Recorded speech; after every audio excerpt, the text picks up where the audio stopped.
Ice Cream Island. Unfortunately, there's no ice cream around here, so... And also, dreams attack you in Kirby's world, so that's a bit of a surprise. Also, yeah. Hey everyone, welcome to the second playthrough of Kirby's Adventure. Boy, there's a little bit, a lot to explain. The first recording playthrough of Kirby's Adventure, the first one I just did, well, I did it, of course, but, the issue with that recording was the fact that the borders themselves were complete, you know, what do you call it? Like, okay, basically what happened was that, as you guys may have noticed in the last episode, for some reason there's this weird black box, or black square thing, whatever you want to call it, that hangs around in the very, what do you call it? In the left corner of the screen. And subsequently everything else that's around there. Whew, boy. Come on. Yeah, whatever.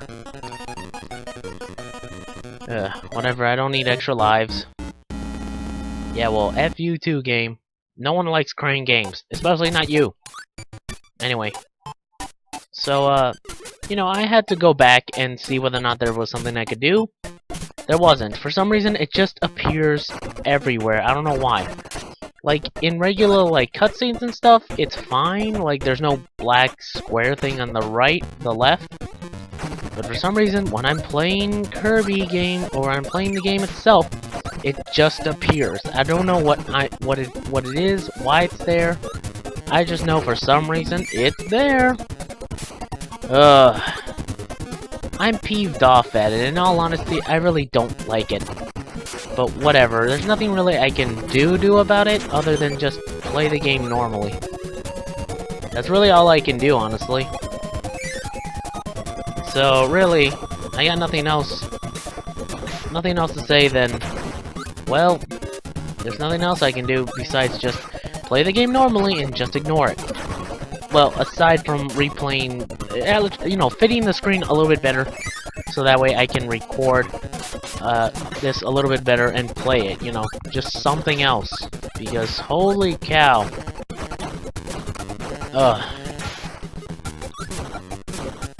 Come on, move a little closer. Jeez.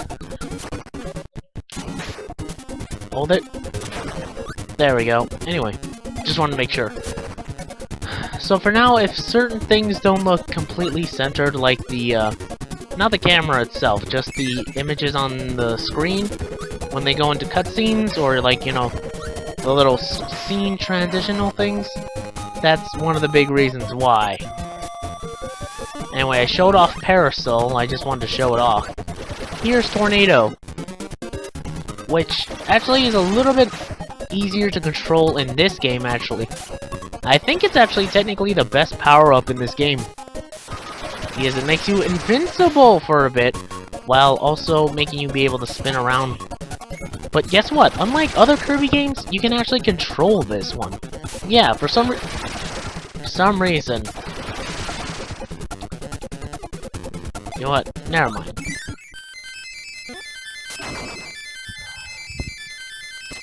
Yes!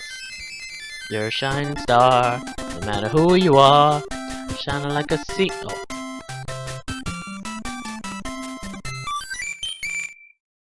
I really hate when it does that, but you know how a lot of people don't like the Kirby game? No, not the Kirby game. The Kirby ability Tornado, because it's just not easy to control sometimes, and you're somewhat like vulnerable. Well, for some reason, in the first game that it was sort of in, you can actually control it. Let me show off this little mini game. Press the button to make Kirby mouth wide. Try to eat eggs, not bombs. Okay, for some reason, this minigame involves you eating eggs while avoiding bombs. And you have to eat a lot of eggs in order to avoid having that happen. Depending on how many eggs you eat, you get a better reward. But, yeah, pretty much that's very much a bit of a, what do you call it? A difficult minigame in and of itself. It's actually pretty challenging. But it's not too bad.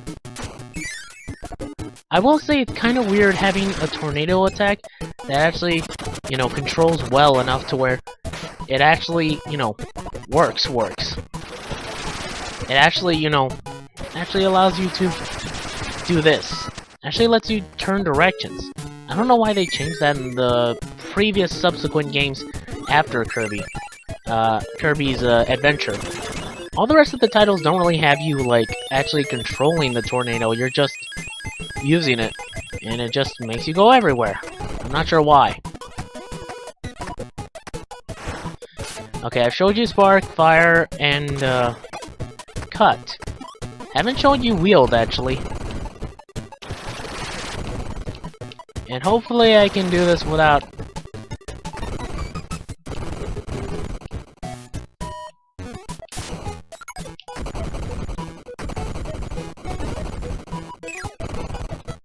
Hopefully I can show Wield, because it is essential in this level. Although, most of the secrets in Kirby's, Dreamland... I keep calling this Dreamland. It's Adventures. Kirby's Adventures is not found until the 3rd level of the game, so I'm sorry if I kind of confuse you guys. Just wanted to say that. I got confused at whether or not, if there were secrets that I need to find, technically. But most of them can be found in, Kirby's, what do you call it? In the secondary... Well, actually, most of the secrets I'm thinking of can only be found in the 3rd Kirby game, so, well, on the 3rd level, 3rd stage of this particular Kirby level. Game. So that's all I really wanted to say. You'll find,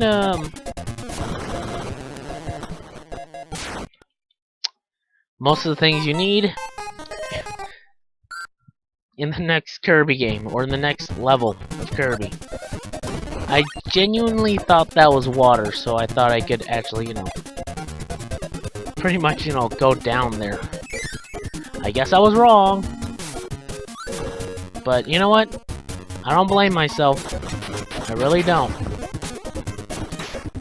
I blame whoever made this game.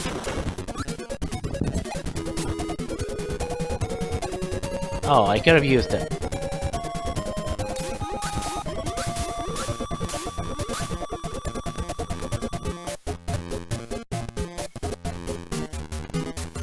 Come on!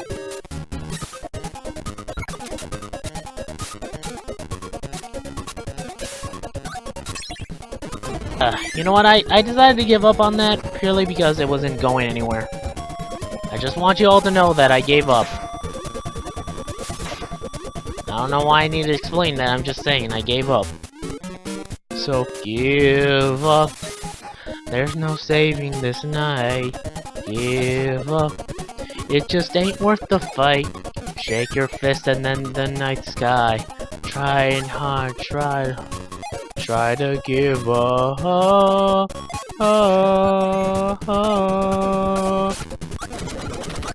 By the way, that's not a song that I made up. That's literally a song that was made for some type of review show. Not really a review show. It's...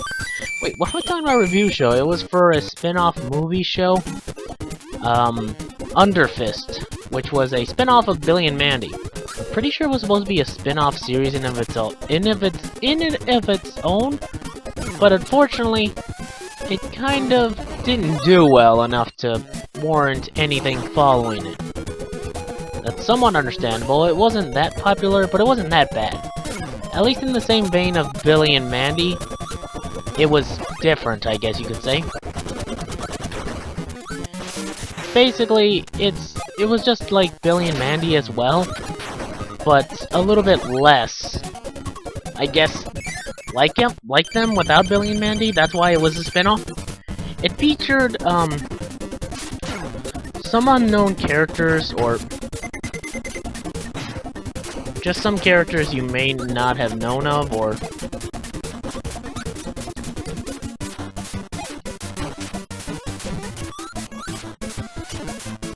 may never have known of. Kind of like, well, actually it was a cavalcade of characters that were, you know, in Billy and Mandy itself, and based around there, so, you know, they weren't really unknown, they were just there. Such as Irwin, Hostelgado, Scar, no, not Scar, or it's General Scar? I forgot which one, because the guy himself was a bit difficult to remember. He was the guy from, Evil Incarnate, or something like that. It was a separate show that, ran alongside, what's it called? Grim Adventures of Billy and Mandy. It was part of, the show that Billy and Mandy used to be a part of, too. It was called Evil and Grim, or Grim and Evil. But it's separated into two other different shows. One called Grim Adventures of Billy and Mandy, and another one called, Evil something. I don't know specifically which type, or what it was specifically, like, what it was called. I just know it was something evil. I can't really put my finger on it. I might have to look that up or Google it, I don't know. All I do know is that it, in and of itself, it had the same art style of Billy and Mandy, but it acted differently. It was basically about a former evil guy, madman or genius sort of guy, who had his whole body destroyed, and so in order to do something about it, he I kind of like how he just points his finger and shoots a laser. That's pretty funny.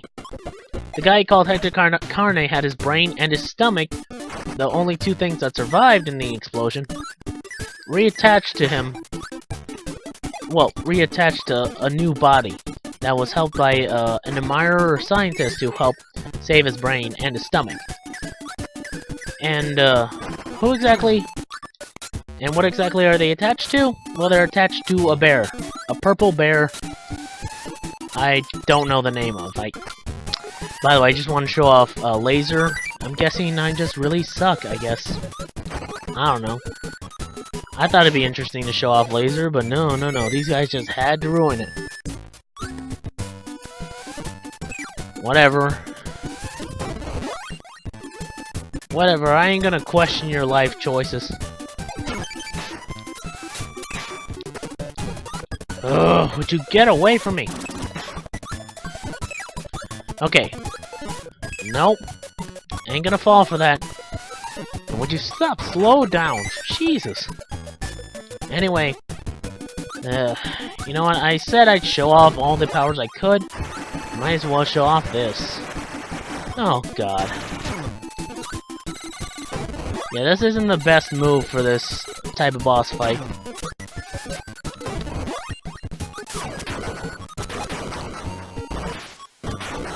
Go, or hurry! Jesus.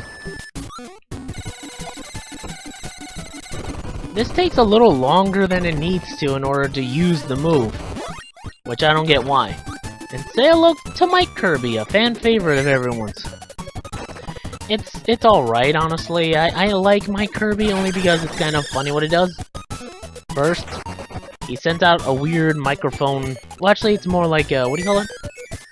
A thing that he screams at. Oh, dang it.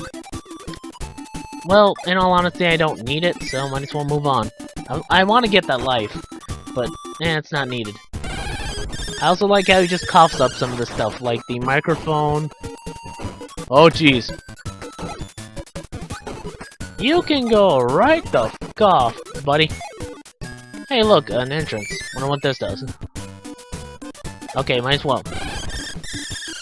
I do like how he just, like, pulls out another microphone, except it's on a stand, and he just, like, turns it around, like, very smooth, or just, like, very much, like, show-offy style, and goes like, yeah! That's cool. That's cool, for all intents and purposes. The one thing about Laser is that it can actually bounce off certain walls and things, if you can use it properly, at least. It also can ignite fuel things, or what do you call it? Ropes. You know how fire can ignite fuses? Well, lasers can do the same thing. At least that's what Kirby's taught me. Anyway, real quick, the spin-off show that I was talking about, or Grim and Evil, that one particular place, what's it called? Oh yeah, the character Hector Carne basically was based off of that same series.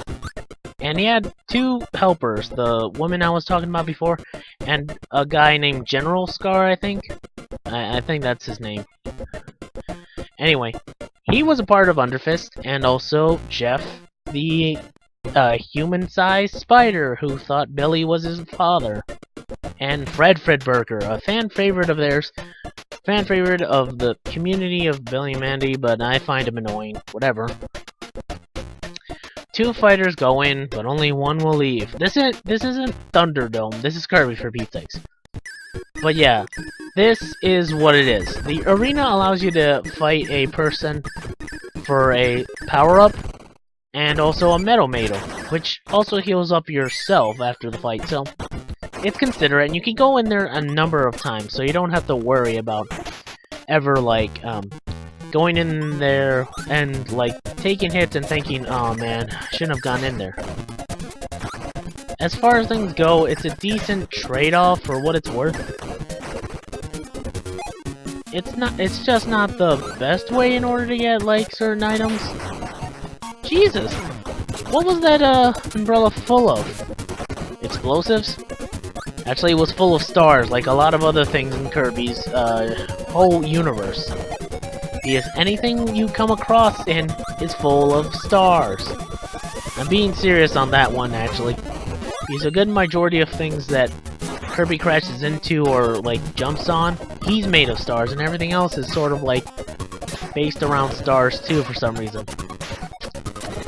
You know, I would say maybe we should capture one of these guys just to show it off, but in all honesty, I'll get to that. I'll get to that when I get to it. For those of you curious as to what I mean, that person is a Sleep, or something like that. I don't know. It's just basically a enemy that grants you the one of the most useless Kirby abilities ever in Kirby's history of Rogue's abilities, which is of course the infamous Sleep ability, which puts Kirby to sleep. Yay! I don't know. In all honesty, I don't hate Sleep as much as everyone else, but I certainly wouldn't use it, because there's really no point in using it. It just puts Kirby to sleep and makes you immobile for a few minutes, I don't know. I will say, this one is a little bit... Okay. I was gonna say that Kirby's cutter ability, the one I was just using, the one that just throws stuff everywhere, is one of my more favorite ones because it's simple, it's easy to use, and it's not that complicated. But you know what? They just had to make it complicated. But here's Kirby's high jump,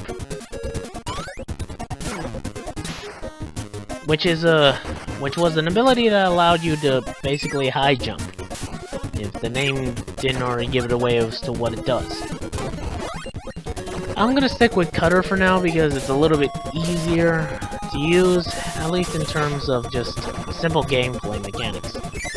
Plus, we're getting to the end of it. I'm only using the high jump because it makes this particular section a lot easier. Although the boss fight with, well,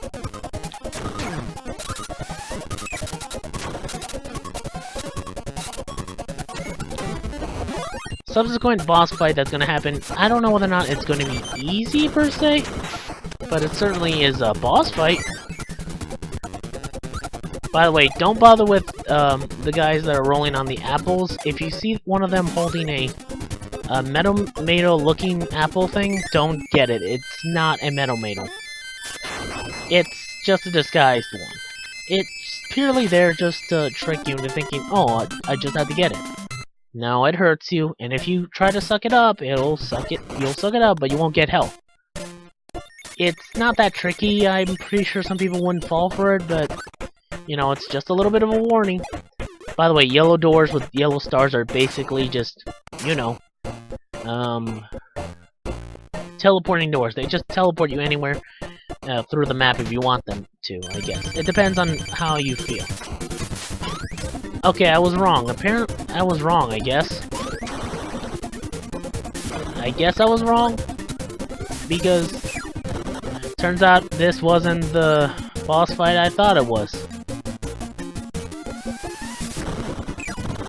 I'm guessing that's a cloud. Oh, please tell me you're gonna give me the microphone. Nope. And this is another ability.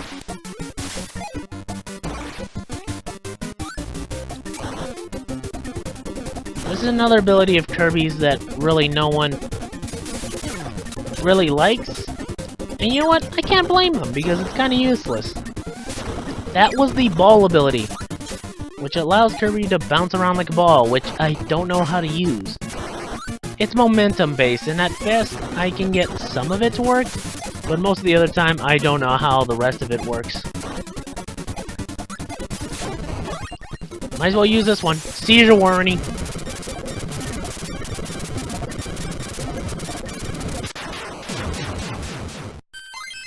That was pretty easy.